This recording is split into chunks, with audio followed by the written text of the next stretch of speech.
അത് പറയുമ്പോഴത്തേക്കും ഭയങ്കരമായിട്ട് ഫീൽ ചെയ്യുന്നുണ്ട്. കാരണം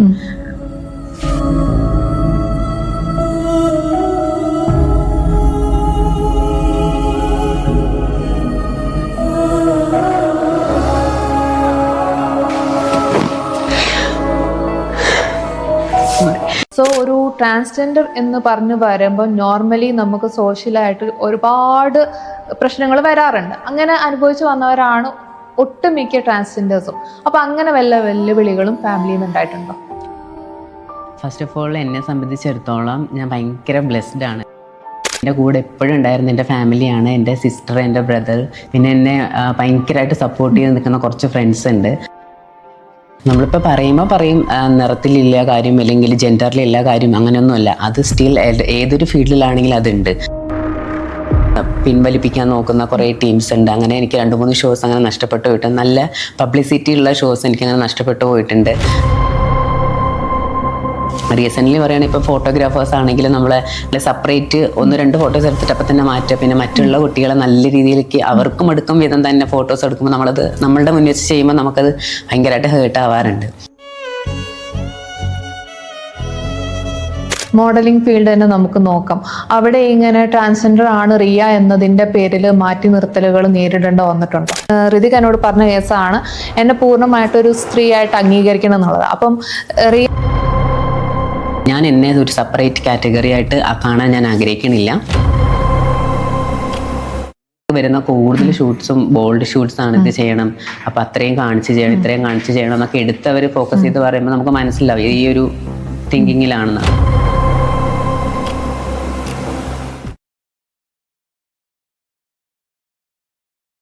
ഹായ് ഹലോ, ഫെയിം സ്റ്റെപ്പിന്റെ മറ്റൊരു എപ്പിസോഡിലേക്ക് എല്ലാവർക്കും സ്വാഗതം. ഞാൻ നിങ്ങളുടെ ഷാലു. ഇന്ന് എൻ്റെ കൂടെ ഉള്ളത് ഒരു മോഡലാണ്, ഡോക്ടറാണ്, അതുമാത്രമല്ല മിസ് ഗ്ലാംഗാല 2025 കൂടിയായിട്ടുള്ള ഡോക്ടർ ഋതികയാണ്. Hi, welcome to the show. Thank you. എന്തൊക്കെയുണ്ട് വിശേഷം? നല്ല വിശേഷം, നല്ല കൂളായിട്ട് പോകുന്നു. ഇപ്പം ഒരു ന്യൂസ് എന്ന് പറയുമ്പോഴത്തേക്ക് ഇപ്പം മോഡലിങ്ങിൽ ഇപ്പം ഒന്ന് സജീവമായിട്ട് വരുന്നുണ്ട്. പണ്ട് മുതൽ ഇങ്ങനെ ആഗ്രഹം ഉണ്ടായിരുന്നു വരണം, പക്ഷെ എങ്ങനെയാ എന്താ ചെയ്യാന്നൊന്നും നമുക്കൊരു ഐഡിയ ഇല്ല. പക്ഷെ ഇപ്പോൾ ഒരു 2 ഇയറിനുള്ളിൽ ഒന്ന് കയറി വരുന്നുണ്ട്. ഓക്കെ. ഇപ്പം ഋതിക എന്ന് പറയുന്ന വ്യക്തി ഇപ്പം ഫാമിലിയോട് ഓപ്പണപ്പായിട്ട് വന്നൊരു വ്യക്തിയാണ്. സോ ഒരു ട്രാൻസ്ജെൻഡർ എന്ന് പറഞ്ഞു വരുമ്പോൾ നോർമലി നമുക്ക് സോഷ്യലായിട്ട് ഒരുപാട് പ്രശ്നങ്ങൾ വരാറുണ്ട്. അങ്ങനെ അനുഭവിച്ചു വന്നവരാണ് ഒട്ടുമിക്ക ട്രാൻസ്ജെൻഡേഴ്സും. അപ്പോൾ അങ്ങനെ വല്ല വെല്ലുവിളികളും ഫാമിലിയിൽ നിന്ന് ഉണ്ടായിട്ടുണ്ടോ? ഫസ്റ്റ് ഓഫ് ഓൾ എന്നെ സംബന്ധിച്ചിടത്തോളം ഞാൻ ഭയങ്കര ബ്ലെസ്ഡ് ആണ്. അത് സെൽഫായിട്ടും പിന്നെ മറ്റുള്ള ആൾക്കാരും പറയുന്ന ഒരു കാര്യമാണ്. കാരണം ഞാൻ ഇതിൻ്റെ കാര്യം ഓപ്പണായിട്ട് പറയുന്ന സമയം എൻ്റെ കൂടെ എപ്പോഴും ഉണ്ടായിരുന്ന എൻ്റെ ഫാമിലിയാണ്, എൻ്റെ സിസ്റ്റർ, എൻ്റെ ബ്രദർ. സിസ്റ്ററിൻ്റെ മാരേജ് കഴിഞ്ഞൊരു 2 കുട്ടികളുണ്ട്, ചേച്ചിയുടെ ഹസ്ബൻഡ്, പിന്നെ എന്നെ ഭയങ്കരമായിട്ട് സപ്പോർട്ട് ചെയ്ത് നിൽക്കുന്ന കുറച്ച് ഫ്രണ്ട്സ് ഉണ്ട്. അപ്പം എൻ്റെ ആ പഠിക്കുന്ന കാലം തൊട്ടുള്ള ഫ്രണ്ട്സിൽ നമ്മളിപ്പോൾ ഹോസ്റ്റലിലാണെങ്കിലും അങ്ങനെ ഉണ്ടായിരുന്ന കുറേ ഫ്രണ്ട്സ് എന്നെ ഇതിലേക്ക് ഒരു നമുക്കൊരു നെഗറ്റീവോ അല്ലെങ്കിൽ നമുക്കൊരു ഡൗൺ ആവാതെ രീതിയിൽ നമ്മളെ ഫുൾ ഓൺ മെൻ്റലി സപ്പോർട്ട് ചെയ്ത് ഇപ്പം ഞാൻ ഇന്നിരിക്കുന്നത് വരെ എൻ്റെ ഫ്രണ്ട്സും എൻ്റെ ഫാമിലിയും ഉള്ളതുകൊണ്ട് മാത്രമാണ്. അതിനെനിക്ക് എടുത്തു പറയേണ്ട കുറച്ച് ഫ്രണ്ട്സ് എന്ന് പറയുമ്പോഴത്തേക്ക് ഞങ്ങളുടെ ഒരു ഗ്യാങ് ഉണ്ട്, ഒരു 7-8 പേര്.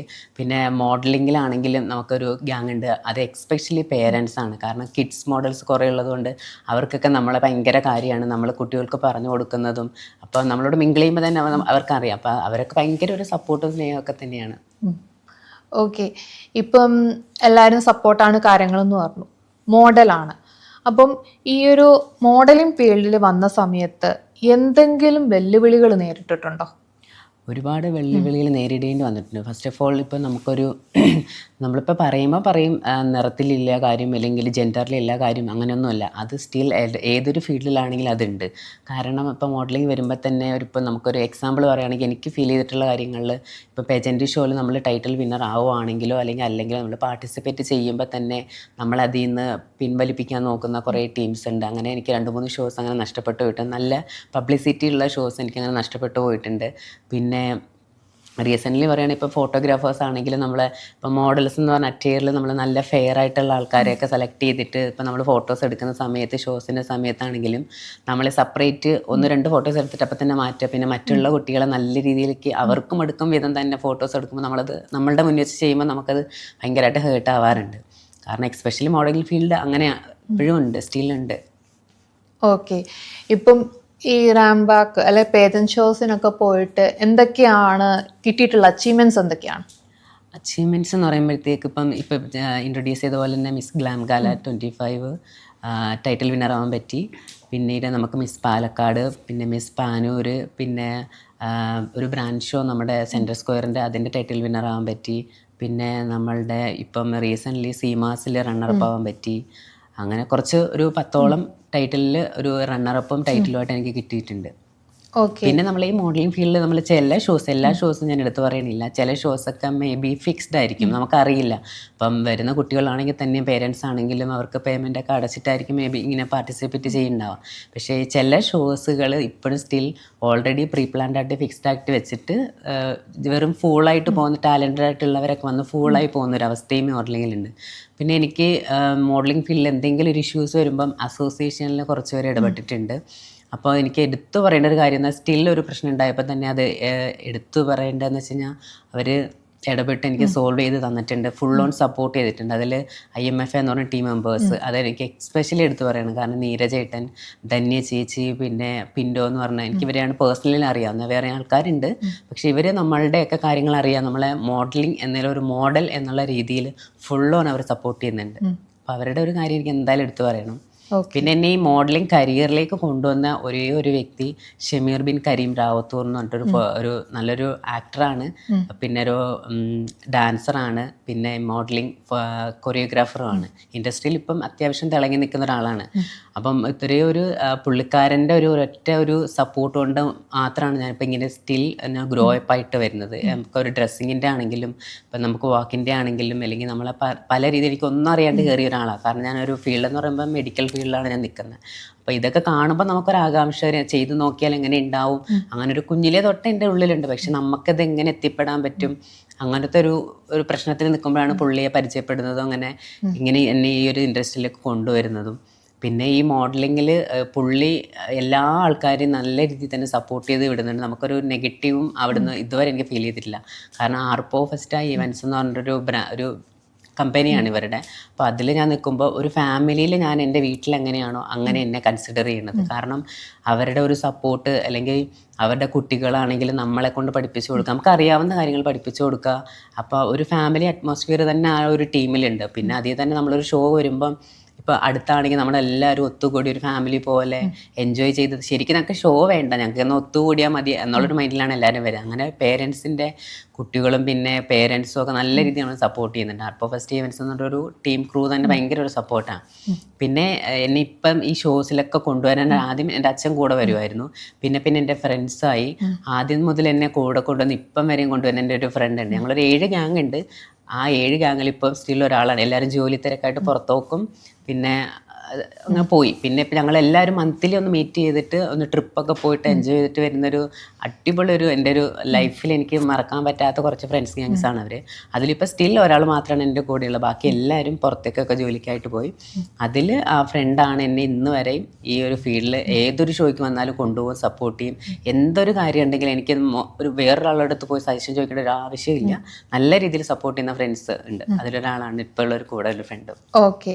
ഇപ്പം മോഡലിംഗ് ഫീൽഡ് മാറ്റി നിർത്തി കഴിഞ്ഞാൽ ഇപ്പം റിയൽ ലൈഫിൽ ഇപ്പോൾ ജോബ് ചെയ്യുന്ന സമയത്ത് ആ ജോബിൽ എന്തെങ്കിലും വെല്ലുവിളികൾ ഉണ്ടായിട്ടുണ്ടോ? ഉണ്ട്. കാരണം നമ്മളിപ്പം പൊതുവേ നമ്മൾ പറയും നമുക്ക് നമ്മളുടെ അച്ചീവ്മെൻറ്റ്സിൽ ഫ്രണ്ട്സ് നമുക്ക് വളരെ ഇപ്പം ഞാൻ എക്സാമ്പിൾ പറഞ്ഞ പോലെ എനിക്ക് വലിയൊരു നിലയിലെത്തിക്കാൻ ഫ്രണ്ട്സ് ഹെൽപ്പ് ചെയ്തു.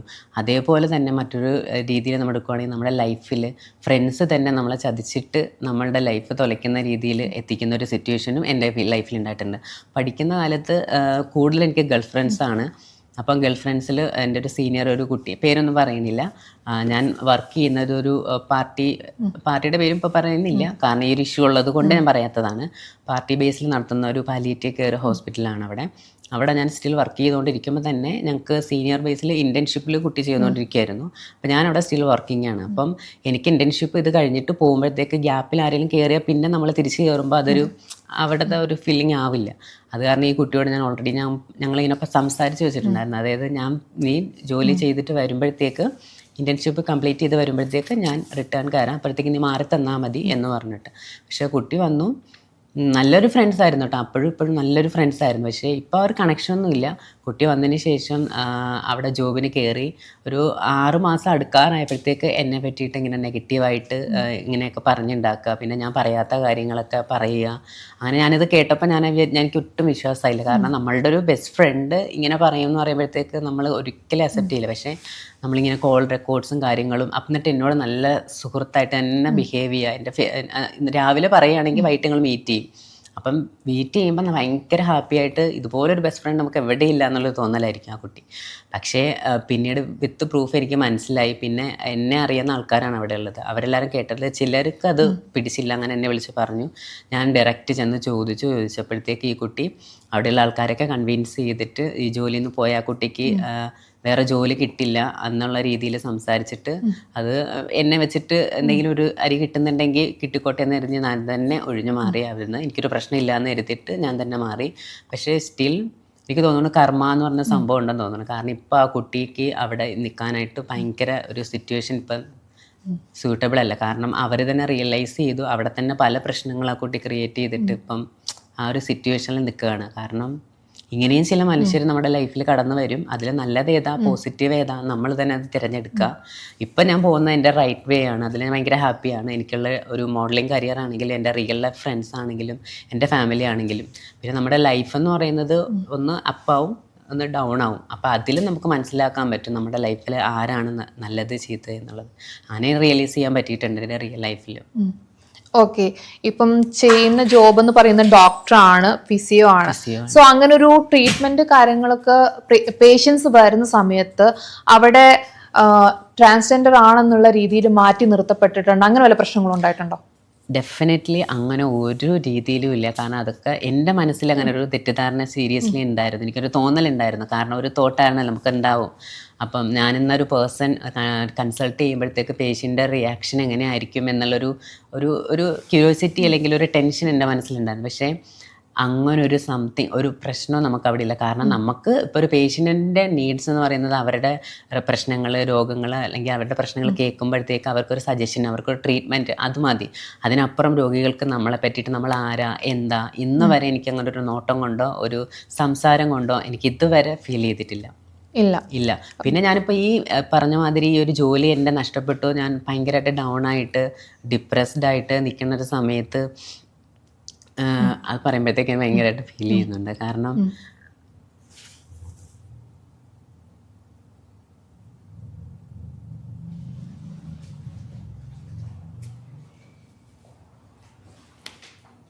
ഹലോ,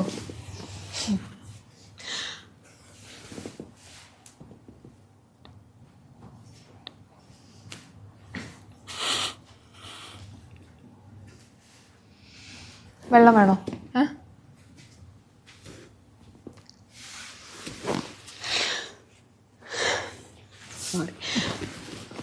നമ്മളിപ്പോൾ ഈ എന്ത് പഠിച്ചു അല്ലെങ്കിൽ എന്ത് രീതിയിൽ വന്നിരുന്നാലും നമ്മളിപ്പം ഞാൻ പറഞ്ഞ പോലെ തന്നെ നമ്മളെ പിന്തിരിപ്പിക്കാനും അല്ലെങ്കിൽ നമ്മളെ ബാക്കിലോട്ട് വലിച്ചിടാനും ഒക്കെ ആൾക്കാരുണ്ടാവും.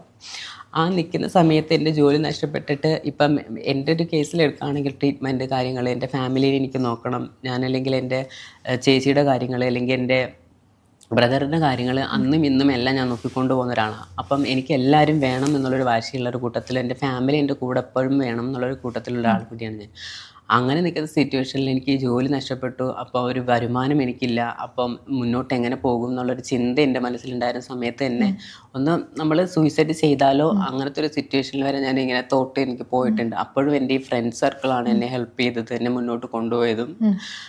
പക്ഷെ അന്നേരം നിൽക്കുന്ന ഒരു സിറ്റുവേഷനിൽ എൻ്റെ ഈ പ്രശ്നങ്ങൾ നേരെ പാർട്ടി ബേസിലുള്ള ആൾക്കാർക്ക് മനസ്സിലാവുകയും ഇങ്ങനത്തെ സിറ്റുവേഷൻ അവിടെ ക്രിയേറ്റഡ് ആയിട്ടുണ്ട് അല്ലെങ്കിൽ ഇങ്ങനത്തെ എനിക്ക് നേരെ ഇങ്ങനെ വന്നിട്ടുണ്ടെന്ന് മനസ്സിലാക്കി അവർ തന്നെ വിത്തിൻ ആ ഒരു അറിഞ്ഞ സമയത്ത് എന്നെ ഹെൽപ്പ് ചെയ്ത ഒരാളാണ് മഹേഷ് ചേട്ടൻ എന്ന് പറഞ്ഞ പാർട്ടി പ്രവർത്തകനാണ്. പുള്ളിക്കാരനെ ഹെൽപ്പ് ചെയ്ത് അവരുടെ സെൻറ്ററിൽ തന്നെ എനിക്ക് ജോലി തന്നു. ഞാൻ അവിടെ നിന്നു. അവിടെ നിന്നിട്ട് തന്നെ അവർ പുതിയ സെൻറ്റർ ഓപ്പൺ ആക്കിയപ്പോഴത്തേക്ക് എന്നെ സജസ്റ്റ് ചെയ്തിട്ട് ഇപ്പം ഞാൻ ഫോർട്ട് കൊച്ചി അവിടെയാണ് ഇപ്പോൾ സ്റ്റിൽ വർക്ക് ചെയ്യുന്നത്. അവിടുത്തെ ആൾക്കാർ നല്ല രീതിയിൽ ഭയങ്കര സപ്പോർട്ടാണ്. പാർട്ടിക്കാരാണെങ്കിൽ എന്ത് ആവശ്യം ഉണ്ടെങ്കിലും നമുക്ക് അത് പറയേണ്ട താമസം അവർ നടത്തി തരികയും ചെയ്യുന്നുണ്ട്. ഓക്കെ. ഇപ്പം ജോബിൻ്റെ കാര്യം മാറ്റി നിർത്തിക്കഴിഞ്ഞാൽ ഇപ്പം മോഡലിംഗ് ഫീൽഡ് തന്നെ നമുക്ക് നോക്കാം. അവിടെ ഇങ്ങനെ ട്രാൻസ്ജെൻഡർ ആണ് റിയ എന്നതിൻ്റെ പേരിൽ മാറ്റി നിർത്തലുകൾ നേരിടേണ്ട വന്നിട്ടുണ്ടോ? ആക്ച്വലി ഇപ്പം ഞാൻ പറഞ്ഞ പോലെ തന്നെ പബ്ലിസിറ്റി നല്ല രീതിയിൽ കിട്ടുന്ന ഷോസ് ഉണ്ട്. അതായത് ഈവൻ ഒരു മിസ് കേരള ആയിക്കോട്ടെ, അല്ലെങ്കിൽ ആ രീതിയിൽ കാറ്റഗറൈസ് ചെയ്യപ്പെടുന്ന ഒരുപാട് ഷോസിൽ എന്നെ സെലക്ട് ചെയ്യും. ഓഡീഷൻ കാര്യങ്ങൾ ചെല്ലുമ്പോഴത്തേക്ക് അവർക്ക് മനസ്സിലാവില്ല. സെലക്ട് ചെയ്തതിന് ശേഷം അവിടുത്തെ ഒരു ടോപ്പ് 5 കാറ്റഗറീസ് എടുക്കുമ്പോൾ അതിൽ ഞാനുണ്ടാവും. പക്ഷേ ഈ ഒരു നമ്മളൊരു ജെൻഡർ എന്ന് പറയുന്ന ഒരു കാറ്റഗറീസിൽ ഇങ്ങനെ അവർ എടുത്തു പറയുമ്പോൾ അതിൽ ടൈറ്റിൽ പോകുമ്പോൾ ഇങ്ങനത്തെ ഒരു കാറ്റഗറിയിൽ പോകുന്നു എന്നുള്ളൊരു തോട്ട് വരുമ്പോൾ അവരെ സംസാരം വരുന്നുണ്ട്. അങ്ങനെ എനിക്ക് ഒരുപാട് ഷോസ് അങ്ങനെ നഷ്ടപ്പെട്ടു പോയിട്ടുണ്ട്. ഞാൻ ആഗ്രഹിച്ച ഷോസുകളാണ് അതൊക്കെ. കാരണം നമുക്കൊരു പബ്ലിസിറ്റിയാണ് എല്ലാവർക്കും വേണ്ടത്. പക്ഷേ അങ്ങനെ ഉണ്ടായിട്ടുണ്ട് ഇൻഡസ്ട്രിയിൽ. അതായത് ഇപ്പം മാറ്റി നിർത്തപ്പെടല് നല്ല പോലെ അത് ഉണ്ടായിട്ടുണ്ട്. സ്റ്റിൽ ഇപ്പോഴും ഉണ്ടാവുന്നുണ്ട്. ഇപ്പൊ റീസെന്റ് ആയിട്ടും ഉണ്ടായി. റീസെൻ്റ് ആയിട്ടും ഉണ്ടായിട്ടുണ്ട്. അപ്പൊ അങ്ങനെ വരുമ്പം അതിനെതിരെ എന്താണ് റിയാക്ട് ചെയ്യാത്തത്? റിയാക്ട് ചെയ്യുന്ന ഫസ്റ്റ് ഓഫ് ഓൾ ഞാനിങ്ങനെ ഒതുങ്ങിക്കൂടി എനിക്ക് ഒരു പ്രശ്നത്തിലും ഇടപെടാൻ താല്പര്യമില്ലാത്ത ഒരാളാണ്. കാരണം നമ്മൾക്ക് നേരെ വരുമ്പോൾ മാത്രം ഞാൻ അതിനെ ചോദ്യം ചെയ്യും, റിയാക്ട് ചെയ്യും. അങ്ങനത്തെ ഒരു ക്യാരക്ടറാണ് എനിക്ക്. പിന്നെ ഒരു പ്രശ്നം ഉണ്ടായാൽ പിന്നെ നമ്മൾ നിൽക്കുന്ന ഫീൽഡ് വേറെയാണ്. പിന്നെ അതിൻ്റെ പുറകെ പോയിട്ട് അങ്ങനത്തെ ഒരു ടൈമും ഇല്ല. അതുകൊണ്ട് മാത്രമാണ് ഒന്നിനും നിൽക്കാത്തത്. അപ്പം റിയ എന്തുകൊണ്ടാണ് സപ്പോർട്ട് ചെയ്യാൻ ഒരുപാട് ട്രാൻസ്ജെൻഡർ കമ്മ്യൂണിറ്റി കാര്യങ്ങളെല്ലാം അല്ലേ, എന്തുകൊണ്ടാണ് അവരെ അപ്രോച്ച് ചെയ്യാത്തത് ഇതുപോലത്തെ ഒരു കേസസ് ഒക്കെ വരുമ്പോൾ? ഞാൻ അങ്ങനെയുള്ള കമ്മ്യൂണിറ്റി അങ്ങനത്തെ സംഭവങ്ങളൊന്നും ഞാൻ ഇതുവരെ അങ്ങനെ ഇല്ല, സജീവമായിട്ടില്ല. പക്ഷേ അങ്ങനെയുള്ള നമ്മളുടെ ട്രാൻസ് കാറ്റഗറിയിൽ എന്ന് പറയുന്ന പോലെ തന്നെ ഗേൾസിനെയൊക്കെ എനിക്കും പരിചയമുണ്ട്. നമ്മൾ നല്ല നല്ല സുഹൃത്തുക്കളുണ്ട്. അതായത് മോഡലിംഗ് ഫീൽഡിൽ പോയപ്പോൾ തന്നെ നമുക്ക് കാണാൻ പറ്റിയ ഒരുപാട് നല്ല നല്ല റൺവേ മോഡൽസുകളുണ്ട്. അവരൊക്കെ ഞാൻ പരിചയപ്പെട്ടിട്ടുണ്ട്. അവരൊക്കെ നല്ല കോണ്ടാക്റ്റും ഉണ്ട്. പക്ഷേ ഇങ്ങനെ സജീവമായിട്ട് കമ്മ്യൂണിറ്റി ബേസ് ആയിട്ടൊന്നും അങ്ങനെയൊന്നും ഇല്ല. ഞാൻ എൻ്റെ ഫാമിലിയിൽ തന്നെയാണ് ജോലി ചെയ്ത് അങ്ങനെ തന്നെ നിൽക്കാൻ എനിക്ക് താല്പര്യം. ഇപ്പം റിയ ഇപ്പൊ ഋത്തിക, പിന്നെ ഞാൻ പറഞ്ഞു വന്ന കേസ് വേറെ ഒന്നല്ല, റിയ എന്ന് പറയുന്നത് വേറെ ട്രാൻസ്ജെൻഡർ. അപ്പം അവർ പറഞ്ഞൊരു പരാമർശമാണ് ഞാൻ പറയാൻ വേണ്ടി പോകുന്നത്. അവർ പറഞ്ഞത് ട്രാൻസ്ജെൻഡർ ആണ്, എന്നെ ട്രാൻസ്ജെൻഡർ ആയിട്ട് കണ്ടാൽ മതി, പൂർണ്ണമായിട്ടൊരു സ്ത്രീ ആയിട്ട് എന്നെ കാണേണ്ട ആവശ്യമില്ലെന്ന് പറഞ്ഞു. പക്ഷേ ഋതികയോട് ഞാൻ നേരത്തെ പേഴ്സണലി സംസാരിച്ചപ്പം ഋതിക എന്നോട് പറഞ്ഞ കേസാണ് എന്നെ പൂർണ്ണമായിട്ടൊരു സ്ത്രീ ആയിട്ട് അംഗീകരിക്കണം എന്നുള്ളത്. അപ്പം റിയ എന്ന് പറയുന്ന അവർ നടത്തിയ പരാമർശത്തിനോട് ഋതിക യോജിക്കുന്നുണ്ടോ? അവർ നടത്തിയ ആ ഒരു സംസാര വാചകത്തിൽ ഞാൻ യോജിക്കുന്നില്ല. കാരണം നമ്മളെല്ലാവരും നമ്മളെന്താണെന്ന് പ്രൂവ് ചെയ്തിട്ടും അല്ലെങ്കിൽ നമ്മൾ സെൽഫ് ഐഡൻറ്റിഫൈ ചെയ്തിട്ടുമാണ് നമ്മൾ വരുന്നത്. അപ്പോൾ ഒരു ട്രാൻസ് കാറ്റഗറി ഞാൻ എന്നെ ഒരു സെപ്പറേറ്റ് കാറ്റഗറി ആയിട്ട് കാണാൻ ഞാൻ ആഗ്രഹിക്കണില്ല. കാരണം ഇപ്പോൾ ഒരു ആണ് പെണ്ണ് എന്നുള്ളൊരു വേർതിരിവ് നമ്മുടെ സമൂഹത്തിലുള്ളത് കൊണ്ട് തന്നെ അത് തിരിച്ചറിഞ്ഞിട്ടാണല്ലോ നമ്മളൊരു കാറ്റഗറിയിലേക്ക് മാറി വരുന്നത്. അപ്പോൾ എന്നെ അങ്ങനെ കൺസിഡർ ചെയ്താൽ മതി. അല്ലാണ്ട് സെപ്പറേറ്റ് ഇപ്പം നമ്മളിപ്പോൾ ഒരു ഇൻ്റർവ്യൂ കൊടുക്കുമ്പോൾ ടാഗ്ലൈനിൽ തന്നെ നമ്മൾ കാണാറുണ്ട് ട്രാൻസ്ജെൻഡർ എന്ന് പറഞ്ഞിട്ട് ടാഗ്ലൈൻ പോകുന്നുണ്ട്. പക്ഷേ ഒരു സ്ത്രീയെ ഒരു ഇൻ്റർവ്യൂ ചെയ്യുമ്പോഴോ അല്ലെങ്കിൽ പുരുഷനെ ഇൻ്റർവ്യൂ ചെയ്യുമ്പോഴോ അവർ ആ പുരുഷൻ എന്ന് പറഞ്ഞിട്ട് ഇൻട്രൊഡ്യൂസ് ചെയ്യില്ല ടാഗ്ലൈനിൽ. അവരുടെ പേര് മാത്രം അല്ലെങ്കിൽ അവർ പറയുന്ന കാര്യങ്ങൾ മാത്രമേ. പക്ഷേ ഇങ്ങനെ ഒരു വ്യക്തി വരുമ്പോൾ മാത്രം അവരെ അങ്ങനെ എടുത്തു പറഞ്ഞിട്ട് ടാഗ്ലൈൻ പോകുന്നുണ്ട്. എനിക്ക് അതിനോട് യോജിപ്പില്ല. പിന്നെ ഈ പുള്ളിക്കാരി പറഞ്ഞതിലും എനിക്കങ്ങനെ യോജിപ്പില്ല. കാരണം ഇപ്പം സർജറി കഴിഞ്ഞവരുണ്ടാവും, ഇല്ലാത്തവരുണ്ടാവും. എല്ലാവരും സെൽഫ് ഐഡൻറ്റിഫൈ ഡിക്ലെയർ ചെയ്ത് വരുമ്പോഴത്തേക്ക് അവർ സ്ത്രീയായിട്ട് ജീവിക്കാൻ വേണ്ടിയിട്ടാണ് നമ്മൾ വസ്ത്രധാരണ പോലും നമ്മൾ മാറ്റിയിട്ട്. എന്നാൽ പിന്നെ നമുക്ക് അങ്ങനെ ഒരു ഐഡൻറ്റിറ്റി സെപ്പറേറ്റ് വേണമെങ്കിൽ സെപ്പറേറ്റ് രീതിയിലുള്ള കാഴ്ചപ്പാടുകൾ നമ്മളുടെ സൊസൈറ്റിയിലുണ്ടെങ്കിൽ അങ്ങനെ മാറാം. പക്ഷെ നമ്മളിപ്പോൾ തിരഞ്ഞെടുക്കുന്ന ഒരു വേയിൽ നമ്മളിപ്പം സെൽഫ് ഡിക്ലെയർ ചെയ്ത് വരുമ്പോൾ നമുക്ക് അതിലാണ് സാറ്റിസ്ഫാക്ഷൻ. നമ്മൾ അതാണ് ജെൻഡർ എന്ന് തിരിച്ചറിയുമ്പോൾ തീർച്ചയായിട്ടും എന്നെ സംബന്ധിച്ചിടത്തോളം ഞാൻ പറയുന്നത് സ്ത്രീയായിട്ട് എന്നെ അംഗീകരിക്കണം എന്ന് തന്നെയാണ്. അത് ഞാൻ എന്നെ തന്നെ സ്വയം അംഗീകരിച്ചാൽ മതി. ഇനിയിപ്പം മറ്റുള്ളവർ എൻ്റെ ഫാമിലി അംഗീകരിക്കുന്നുണ്ട്, ഫ്രണ്ട്സ് അംഗീകരിക്കുന്നുണ്ട്, എനിക്കത് മതി. പിന്നെ പുള്ളിക്കാരി പറഞ്ഞ ആ ഒരു വാചകത്തിൽ ഞാൻ ഇപ്പോഴും സ്റ്റിൽ യോജിക്കണില്ല. ഓക്കെ, സൊസൈറ്റിയുടെ ഭാഗത്ത് നിന്ന് എന്തെങ്കിലും നെഗറ്റിവിറ്റീസ് നേരിടേണ്ടി വരാറുണ്ടോ? ലൈക്ക് മോശമായിട്ടുള്ള ഒരു അപ്രോച്ചോ കാര്യങ്ങളോ പുറത്തിറങ്ങുമ്പോഴോ അങ്ങനെ നേരിടണോ? സ്റ്റിൽ സത്യം പറഞ്ഞു കഴിഞ്ഞാൽ ഞാൻ കേട്ടിട്ടുണ്ട്. നമ്മളിപ്പോൾ സ്ത്രീകൾക്കാണെങ്കിലും അങ്ങനെ ഒരുപാടുണ്ട്, ട്രാൻസ് വുമൻസിനാണെങ്കിലും പറഞ്ഞ് ഞാൻ കേട്ടിട്ടുണ്ട്. പക്ഷേ സ്റ്റിൽ ഇന്ന് വരെ എനിക്ക് അങ്ങനത്തെ ഒരു സിറ്റുവേഷൻസ് ദൈവം സഹായിച്ച് ഉണ്ടായിട്ടില്ല. പിന്നെ മോഡലിംഗ് ഫീൽഡ് ആകുമ്പോഴത്തേക്ക് അതിൽ നമുക്കിങ്ങനെ മെസ്സേജസ് വരാറുണ്ട്. അത് ഞാൻ ആ ഒരു രീതിയിൽ കാണുന്നുള്ളൂ. പേഴ്സണൽ അപ്രോച്ചുകൾ ഒത്തിരി വരാറുണ്ട്. പിന്നെ കാസ്റ്റിംഗ് കൗച്ച് അങ്ങനെയുള്ള സംഭവങ്ങളൊക്കെ വന്നിട്ടുണ്ട്. അത് ആ രീതിയിൽ നമ്മളത് കണ്ടാൽ മതി, അങ്ങനെ ഞാൻ കാണുന്നുള്ളൂ. അപ്പം അതിനോടൊന്നും പ്രതികരിച്ചിട്ടില്ല. അങ്ങനെ നമ്മളിപ്പോൾ അതിന് പ്രതികരിക്കുമ്പോൾ ഒന്നാമത്തെ കാര്യം നമ്മളെ എങ്ങനെയാണ് അവർ പോർട്രേറ്റ് ചെയ്ത് കാണിക്കുക അങ്ങനെയുള്ളൊരു ടെൻഷനൊക്കെ എൻ്റെ ഉള്ളത്. അതുകൊണ്ട് തന്നെ ഞാനത് മൈൻഡ് ചെയ്യാണ്ട് അത് സ്കിപ്പ് ചെയ്ത് വിടാറാണ് പതിവ്. അങ്ങനെ വരാറുണ്ട്, ഇല്ല എന്ന് പറയുന്നില്ല, വരാറുണ്ട്, മെസ്സേജസ് വരാറുണ്ട്. പിന്നെ ചില ഫോട്ടോഗ്രാഫേഴ്സ് നമ്മൾ അപ്രോച്ച് ചെയ്യുന്നത് തന്നെ ഇങ്ങനെ ആദ്യം നല്ല രീതിയിൽ ചാറ്റ് ചെയ്തിട്ട് ഈ ഷോയിൽ കണ്ടിരുന്നു, ആ ഷോയിൽ കണ്ടിരുന്നു, അപ്പോൾ നല്ലതായിരുന്നു, അപ്പോൾ ഒരു ഷൂട്ട് ചോദിച്ച് വന്നതാണെന്നൊക്കെ പറഞ്ഞ് ചാറ്റ് ചെയ്യുമ്പോഴത്തേക്ക് ഇവരുടെ റൂട്ട് മനസ്സിലാവും. മിക്ക വരുന്നതും ഇങ്ങനെ തന്നെ ആയിരിക്കും. പിന്നെ എനിക്ക് വരുന്ന കൂടുതൽ ഷൂട്ട്സും ബോൾഡ് ഷൂട്ട്സാണ്, ഇത് ചെയ്യണം, അപ്പോൾ അത്രയും കാണിച്ച് ചെയ്യണം, ഇത്രയും കാണിച്ച് ചെയ്യണം എന്നൊക്കെ എടുത്ത് അവർ ഫോക്കസ് ചെയ്ത് പറയുമ്പോൾ നമുക്ക് മനസ്സിലാവും ഈ ഒരു തിങ്കിങ്ങിലാണ്. പിന്നെ ഞാൻ സ്കിപ്പ് ചെയ്ത് എവിടെ പിന്നെ മൈൻഡ് ചെയ്യാറില്ല.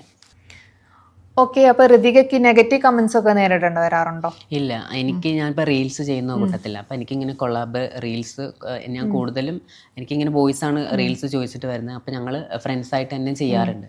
അതിൽ പോലും എനിക്കിങ്ങനെ നെഗറ്റീവ് കമൻറ്റ്സ് ഇതുവരെ അങ്ങനെ വരൽ കുറവാണ്. ഇതുവരെ വന്നിട്ടില്ല, വരുമോ എന്നറിയില്ല, വന്നിട്ടില്ല. ഓക്കെ. അപ്പം ഒതുങ്ങിക്കൂടുന്ന ഒരാളാണ് ഋതിക.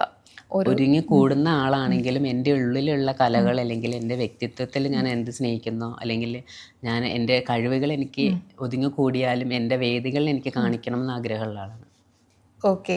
ഇപ്പം എത്ര വർഷമായി ഇങ്ങനെ ഓപ്പൺ അപ്പ് ആയി വന്നിട്ട്? ഒരു 5 വർഷമൊക്കെ 5 വർഷമായി. ഓക്കെ. സർജറി ഒക്കെ ഇപ്പം ഞാൻ ആ ഒരു പേഴ്സണൽ കാര്യത്തിലേക്ക് വരുമ്പോൾ അത് ഓപ്പൺ ആക്കണില്ല, ഓപ്പൺ ആക്കുന്നില്ല. സ്റ്റിൽ. അപ്പം ഋതികയുടെ ഡ്രീം കാര്യങ്ങളൊക്കെ എന്താണ്? ഡ്രീം എന്ന് പറയുന്നത് എനിക്കിങ്ങനെ മീഡിയ പരമായിട്ട് ഭയങ്കര ഇൻട്രസ്റ്റഡ് ആണ്. കാരണം എനിക്ക് ഓർമ്മയുണ്ട്, ഞാൻ എൻ്റെ അച്ഛനുമായിട്ട് 10th പഠിക്കുന്ന സമയത്ത് ഇങ്ങനെ ആങ്കറിങ്ങിൻ്റെ ഒരു ഓഡിഷൻ ഉണ്ട്, ഫിലിമിൻ്റെ ഓഡിഷൻ ഒക്കെ പറഞ്ഞിട്ട് ഞാൻ ചുമ്മാ കൊണ്ടുപോകുമ്പോൾ നമ്മൾക്ക് ഇതിൻ്റെ ABCD അറിയില്ല. അപ്പം ഞാൻ അവിടെ ചെന്നിട്ട് എന്തൊക്കെയോ കാട്ടിക്കൂട്ടിയിട്ട് ഞങ്ങൾ തിരിച്ചു വരും. പക്ഷെ അങ്ങനെ കോള് റിട്ടേൺ ഒക്കെ ചില ഫേക്ക് കോളൊക്കെ വന്നിട്ടുണ്ട്. പക്ഷേ ഇതുവരെ അങ്ങനെ പ്രൂവ് ചെയ്യാനായിട്ടും പറ്റില്ല. പക്ഷേ ഞാൻ ചെല്ലുന്ന ട്രാക്കൊക്കെ എനിക്കിങ്ങനെ അൺഎക്സ്പെക്റ്റഡ് ആയിട്ട് കിട്ടി പോണതാണ്. അങ്ങനെ മോഡലിങ്ങിൽ ഞാൻ ഒരിക്കലും പ്രതീക്ഷിച്ചില്ല. എനിക്ക് ആക്ട് ചെയ്യാൻ ഭയങ്കര ഇൻട്രസ്റ്റ്. പിന്നെ ഞാൻ ഡാൻസറാണ്, പ്രൊഫഷണൽ ഡാൻസറാണ്.